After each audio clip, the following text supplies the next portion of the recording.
Heejin is in the eye of a storm, and it goes beyond her issues with Hybe and Ador. She is facing serious and disturbing allegations of grooming, predatory behavior, and even accusations of being a pet.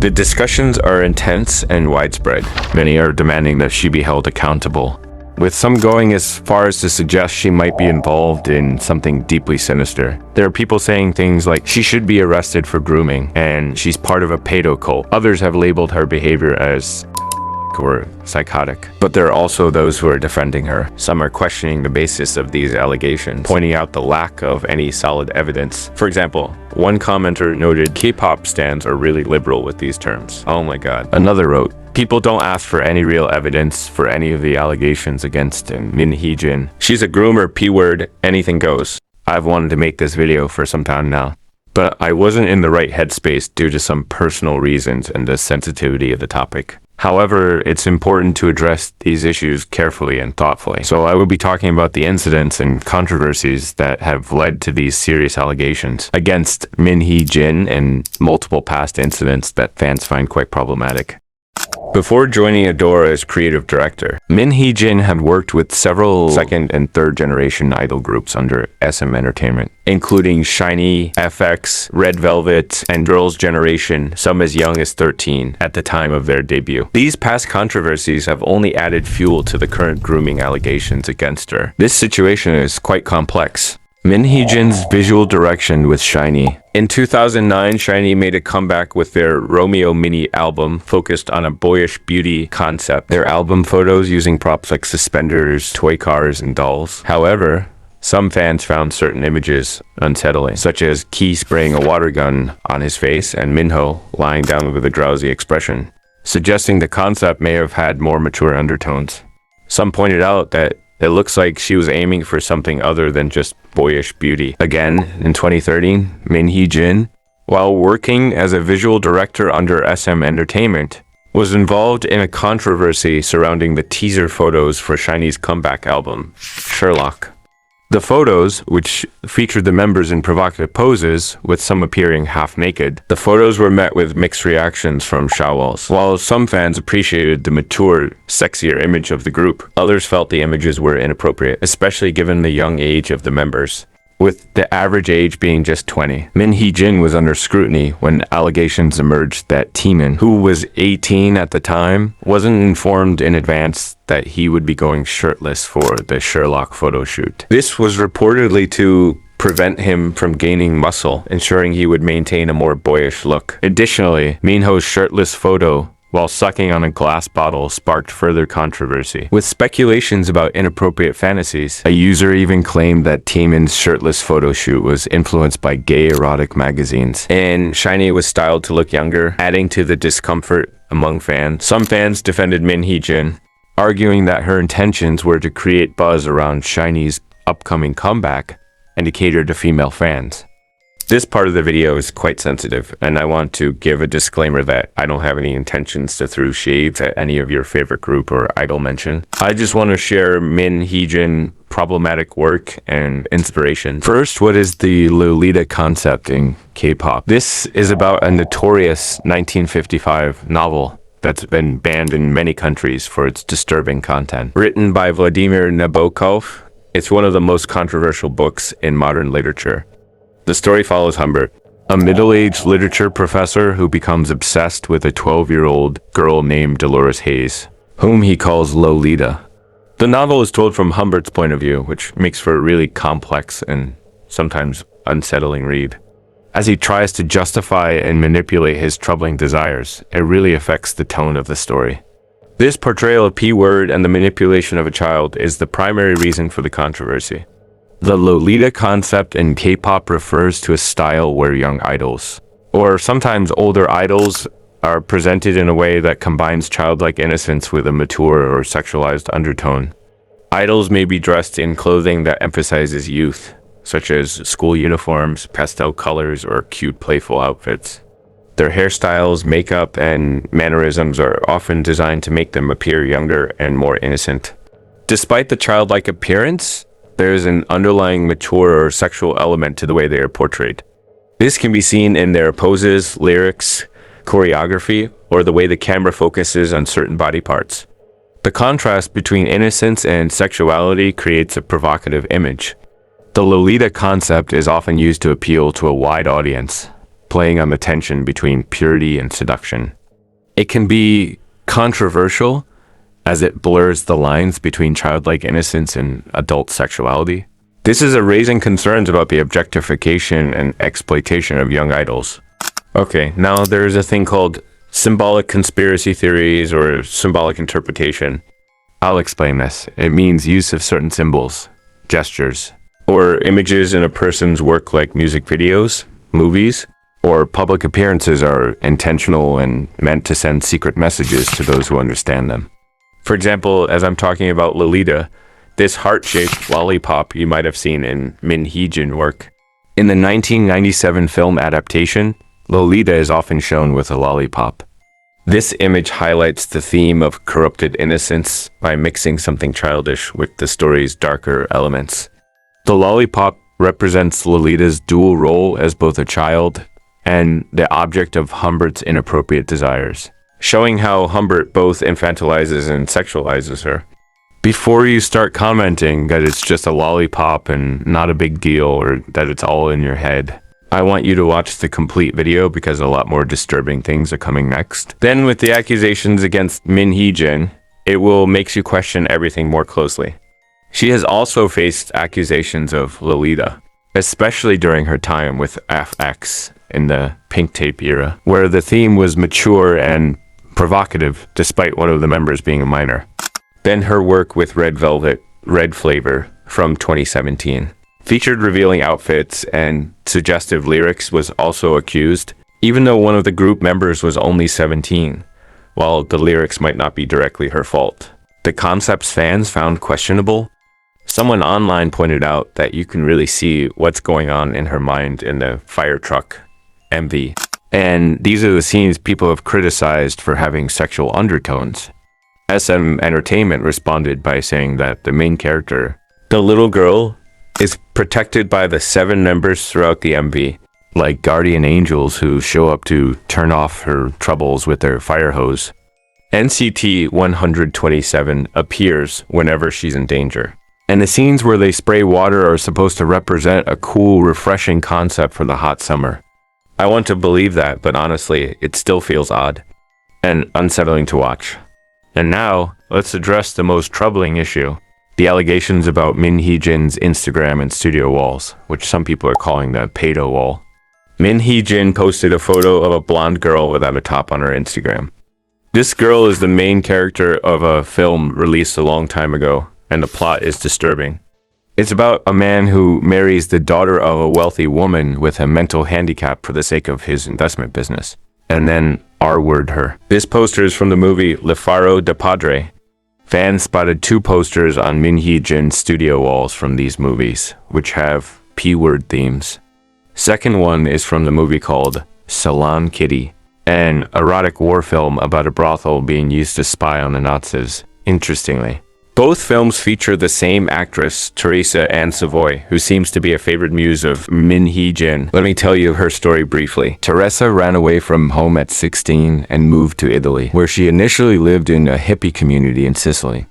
She appeared in an adult Italian magazine at the age of 18 before starring in these films. A year later, she appeared in this movie, making her film debut as Clotilde, a young girl who becomes involved with an older man. Her performance established her as a bold actress willing to take on challenging and unconventional roles. In 1976, she appeared in Salon Kitty. She became known for taking on roles that involved mature and provocative themes, making her a standout figure in the European art house film scene of the 1970s. In another photo, you can see the album The Story of Melody Nelson by Serge Gainsbourg in the background. This album tells the story of a middle-aged narrator who meets a 15-year-old girl named Melody Nelson and falls in love with her, seduce her, and later, unfortunately, she dies in a plane crash, and the narrator becomes obsessed with finding her. Gainsbourg is also known for his appreciation of the book Lolita. He even tried to buy the rights of Lolita so he could make a music album on it, but rights was already bought by someone to make a movie. That's what stopped him. It's important to mention that this album has inspired many artists throughout music history. The bass line from the first track is iconic. Although the album's theme is controversial and not acceptable, Gainsbourg has undeniably influenced many artists. Pitchfork even reviewed it as one of the finest albums. The album cover is also controversial, featuring Jane Birkin using a toy to cover herself. Gainsbourg and Birkin had a scandalous relationship, both artistically and romantically.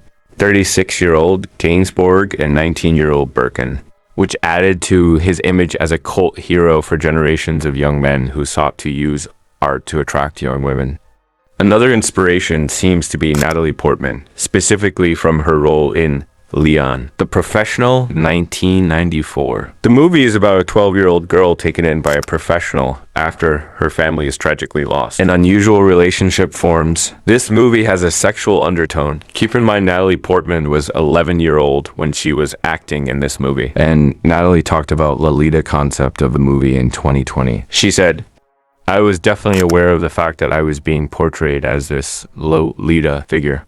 Being sexualized as a child, I think, took away from my own sexuality because it made me afraid.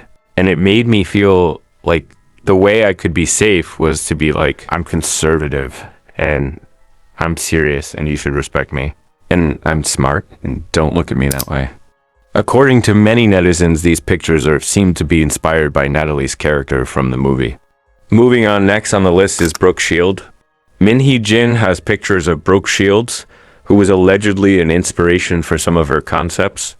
Brook Shields, unfortunately, faced exploitation as a child actress.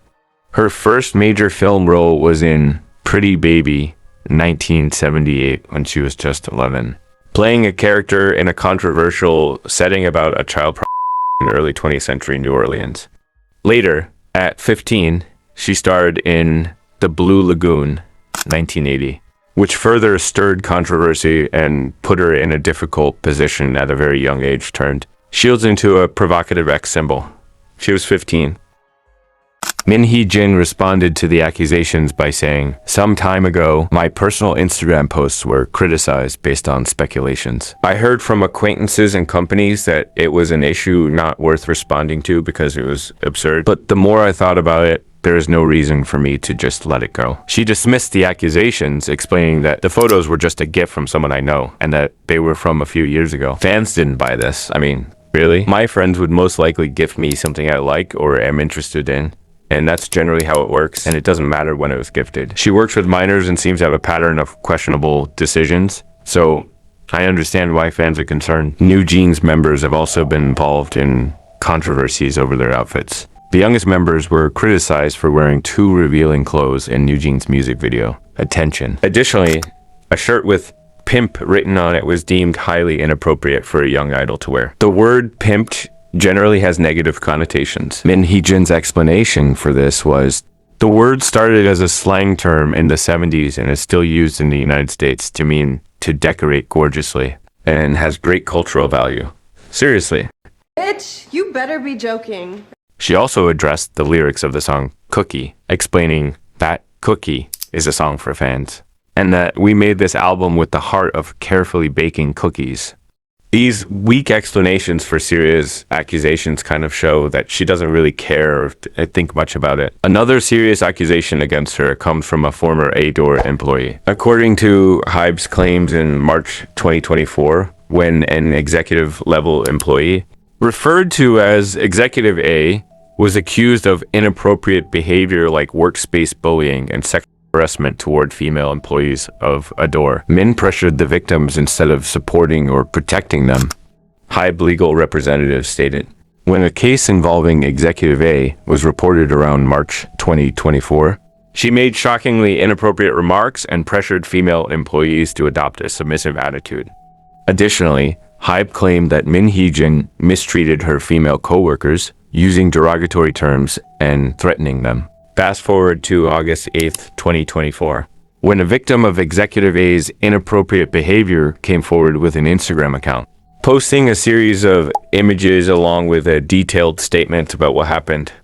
The alleged victim explained that they had remained quiet when the Hybe versus Ador feud went public, but decided to speak up after. Heejin used their name to clear her own.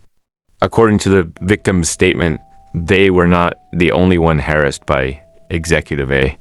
They took the initiative to address Executive A's behavior to remove a risk factor from the organization.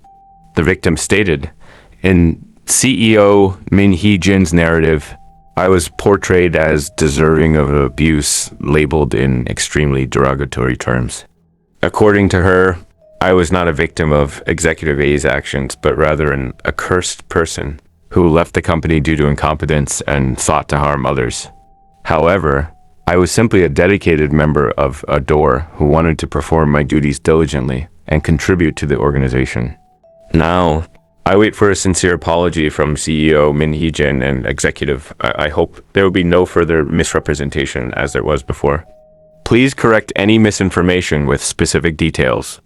And should you continue to claim that my statement is manipulative and false, I will take additional steps to continue revealing the truth." And this is the most serious accusation of all, because before this, everyone was just speculating. Some thought maybe she wasn't that bad. And perhaps it was just critics finding issues in her work where there were none. But now, a victim has come forward, exposing her. This shows that it's not just people hating or making claims about Heejin's problematic behavior without reason. There's real substance behind these concerns. By the time I'm making this video, there is no response to these allegations. Let's not forget that Heejin has portrayed herself as the mother of Newjeans.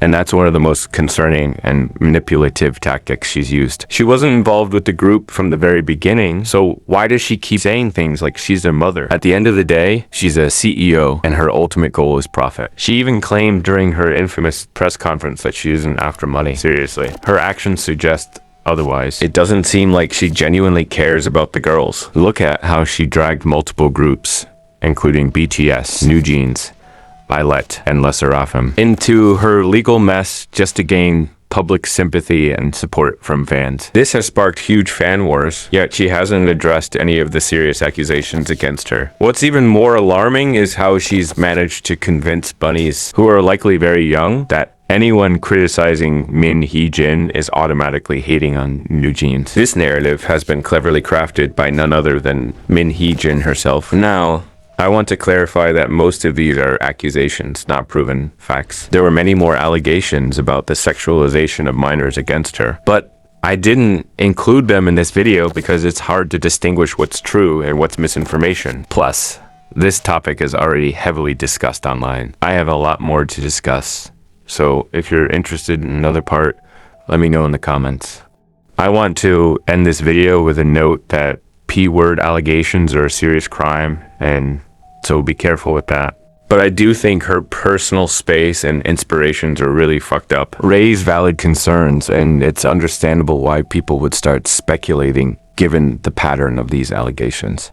Do share your thoughts in the comments section below. I read all of them, and subscribe if you like deep dive K-pop videos, and yeah, see you next time.